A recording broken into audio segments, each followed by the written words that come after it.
Okay, so we learned how to use elimination if we had two equations that were ready to be that were already set up, and then all we had to do is just add left side to the left.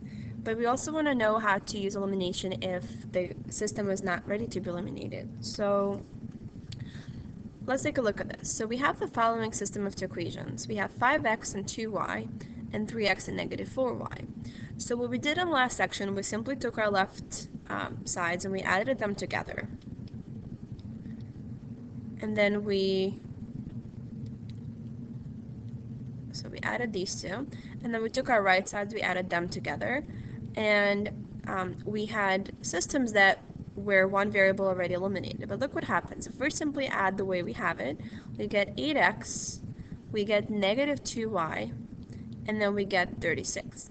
Now, it's not that it's a wrong equation. It's still a correct equation. However, it's not going to get you closer to solving for x or y because you still have two variables in the equation. So we have to figure out how to address this issue. So what we're going to do is we are going to change our system so that one of the variables gets eliminated. So the first thing you'd have to do is you have to decide what would be easiest. Would it be easier to get these coefficients to be the same, or would it be easier to get these coefficients to be the same?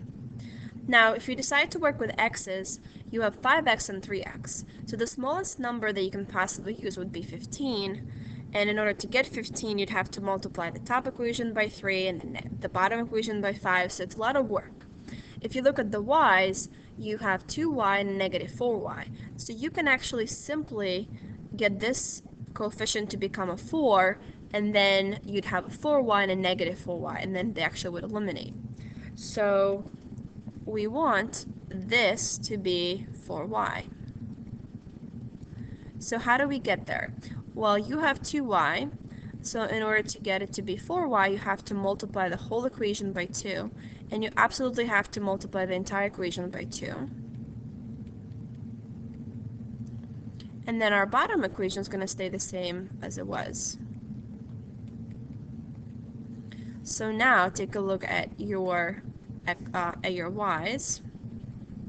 You have 4y and negative 4y. So then if you add two left sides together and if you add two right sides together, the y's would actually get eliminated. So this is what we're going to be discussing. How do we get to this step? How do we have it so that it's now going to be eliminated, one of the variables? So here's our first example. You have 6x and 2x, and then you also have 5y and then 3y. So let's think about what would be easiest. We have 6 and 2. Well, the easiest thing to do would be to get both of them to be 6. You already have a 6, so then all you have to do is worry about this equation. For the y's, the smallest number that we can get here would be 15, and that would require both equations to be multiplied. So that's actually going to be more work, so we're not going to use this method. So we're going to use the x's. Now, in order to eliminate, we want the one equation to have positive 6x, and we want the other equation to have negative 6x. So let's think about how we're going to get there. So we want this to be negative 6x. Okay, well, I have 2, so what I'm going to do is I'm going to multiply the bottom equation by negative 3. So my new system will look like 6x plus 5y is equal to 19, and negative 6x minus 9y is equal to negative 15.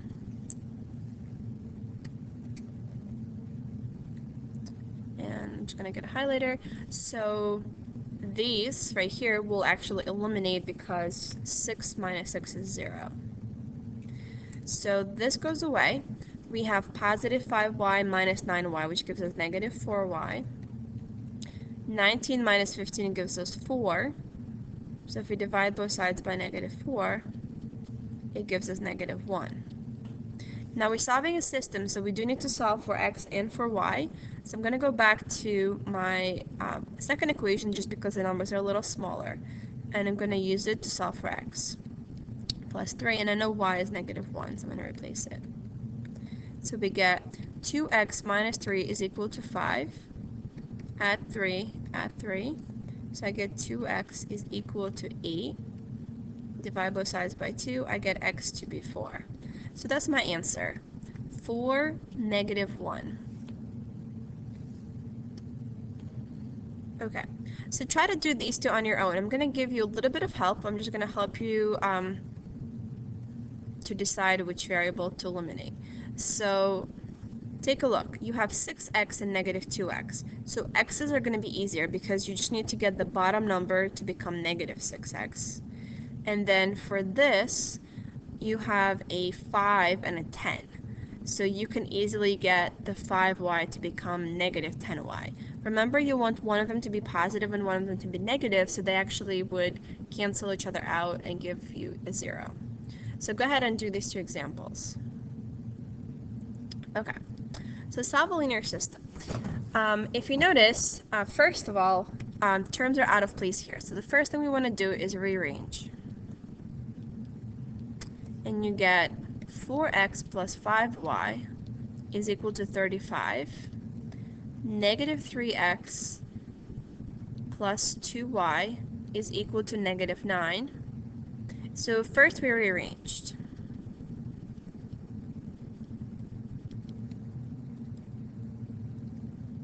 We have to think about what would be the easiest, to get x's to be the same or y's.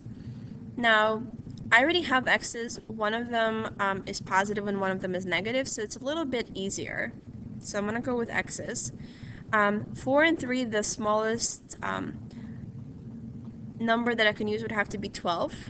And it would require me to multiply both equations by something. With y's, I have 5 and a 2, so the smallest number that I could possibly use would be 10. And it also requires me to multiply both equations, so it's actually just as difficult. Okay, so we want 12x, and we want positive 12x here and negative. So in order for this first equation to go from 4x to 12x, we're going to multiply the whole equation by 3. And then in the second equation, I want the coefficient here to be -12. So I'm going to multiply the whole entire thing by 4. So my new equation is on the top going to be 12x plus 15y is equal to 105. And then my second equation is -12x plus 8y is equal to -36. So what's going to happen here is we're going to cancel the x's because we have positive 12x and -12x. For the y's, we're going to add them, and we have 15 plus 8, which is going to give us 23. And then 105 minus 36 is going to give us 69. So we're going to divide both sides by 23 and get y to be 3 as our answer.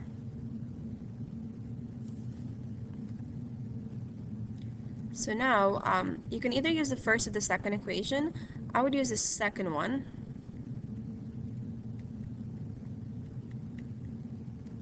Because it's a little bit, the numbers are a little bit smaller. And you get 6 is equal to 3x minus 9. We're going to add 9.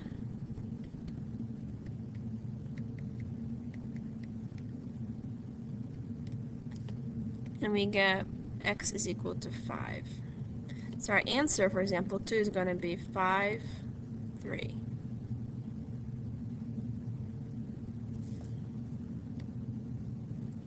So try this one on your own. So remember, the first thing you'd have to do is you'd have to rearrange, and then you can think about how to eliminate a variable. Now for this, I don't need you to write anything, and it's not on your slides. I do want you to just watch me. So what I'm going to do is I'm just going to go through and help you decide what to eliminate and how. So let's take a look at this. For the first problem, I have -3x and positive 4x. These are both negatives. So I'm actually going to use x's because one of them is already negative and one of them is already positive. I have a -3 and a positive 4. So 12 would be a good coefficient here. So I want this one to be -12. So I'm going to multiply everything by 4. and I want the bottom one to have a positive 12 right here, so I'm going to multiply everything by 3. My new system is going to be negative 12x minus 28y is equal to negative 60. 12x minus 6y is equal to negative 42. And then when I add them together, I have my x's ready to be eliminated because one is positive 12, one is negative 12. So we get negative 34y is equal to negative 102. And I know you can finish this, but I just wanted to show you this step. So let's take a look over here. Again, we have negative 5y, negative 2y.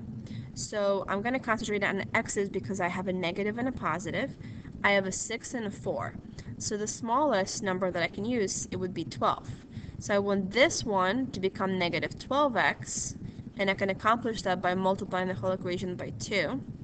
And I want the coefficient from the second equation to be positive 12x, and I can accomplish that by multiplying it by 3. So you get negative 12x minus 10y is equal to 48. And the second equation is 12x minus 6y is equal to negative 48. And then you can add them together and eliminate the x's. Okay, so let's take a look at this one. You have 5x and 2x, negative 4y and positive 3y. So what I'm going to do is I'm going to use the y's because I have a negative and a positive. If we have 4 and 3, the smallest number that we can use to eliminate would have to be 12. So how do I get this to be negative 12y? We're going to multiply the whole equation by 3. How do you get this one to be 12y? You're going to multiply the whole equation by 4.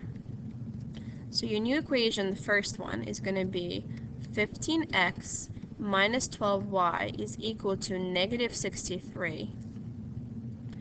And then you have 8x plus 12y is equal to 40. And then when you add, your y's are going to be eliminated. Okay, so let's take a look at this one. You have 6x and negative 5x. So you could do, and these numbers are going to get a little bigger. So you can multiply the top one by negative 5, and then the bottom by positive 6. And then that's going to give you a, just kidding, you want a positive 5. So the top one, you get 30x minus 10y is equal to negative 70. And then we have negative 30x minus 42y is equal to negative 138. So these numbers get a little larger, but the point is that now you can have x's to be eliminated. Let's take a look at this one here. You have 3x and negative 7x. So what we could do is we can get both of them to become 21. So I can accomplish that by multiplying the top equation by 7 and then the bottom equation by 3. So you get 21x minus 42y is equal to, okay, this one's wrong, this is 28. So negative 28y is equal to 42. And then negative 21x minus 15y is equal to negative 42. So our x's will get eliminated here. Okay. Now this is the last one. You have 5x and 8x and negative 4y, negative 7y. So pretty much both of them are going to be fairly ugly because these are both positive and these are both negative. So it actually doesn't even matter. So what you could do is, for this one, I would go with 4 and the 7 because the numbers are a little bit smaller. So you can get the coefficients to become 28. And remember, we want the positive 28 and a negative 28. So I'm going to leave the top one as negative. So I'm going to multiply everything by 7. But then, so I want to get negative 28y. But then on the bottom, I want to get positive 28y. So then in order to do that, I have to multiply the whole thing by negative 4. And then you would figure it out. So that's really the hardest thing, is the first step, figuring out which equation you have to multiply by what constant. Okay, so after you complete the try examples, these are just some review problems to refresh your memory about solving by graphing, substitution, and elimination. Easy elimination, so that should be no problem.